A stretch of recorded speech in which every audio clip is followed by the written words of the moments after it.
Isang gabi, habang naglalakad ako pauwi mula sa trabaho, nadaanan ko ang isang sako na nakatambak sa tabi ng daanan. Karaniwan na ang ganitong tanawin sa lugar namin. Pero may kakaiba sa sakong iyon.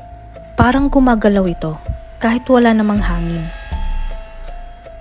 Sa una, hindi ko na sana papansinin. Pero may kung anong humila sa akin para lumapit. Habang papalapit ako, narinig ko ang mahihinang tunog mula sa loob ng sako. Parang may humihinga. Kinabahan ako. Pero naisip kong baka hayop lang na natrap kaya sinubukan kong buksan. Pagkakalas ko ng tali, bumungad sa akin ang isang malagim na tanawin. Walang laman ng sako maliban sa mga patsi-patsi ng dugo at ilang hibla ng buhok. Bigla akong kinabahan. Sino o ano ang nilagay dito?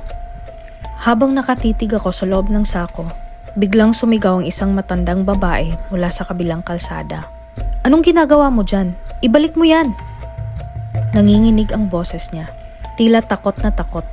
Hindi ko alam kung bakit, pero tumakbo ako papalayo. Dala pa rin ang kaba sa dibdib ko.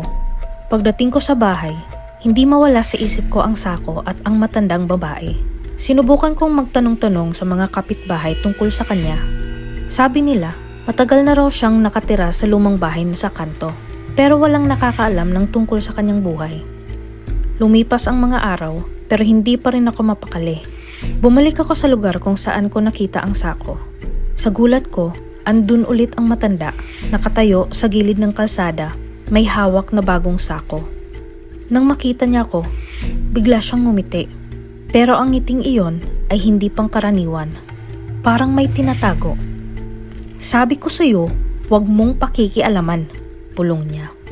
Hindi ko alam kung anong ibig niyang sabihin, pero ramdam ko ang bigat ng kanyang mga salita.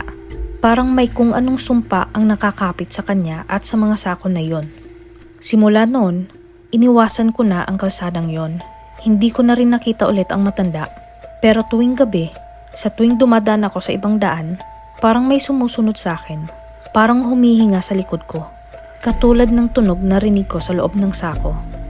Kuya Mid, hanggang ngayon, dala ko pa rin ang takot. Hindi ko alam kung anong sumpa ang bumabalot sa matandang yon. Pero isa lang ang sigurado ako.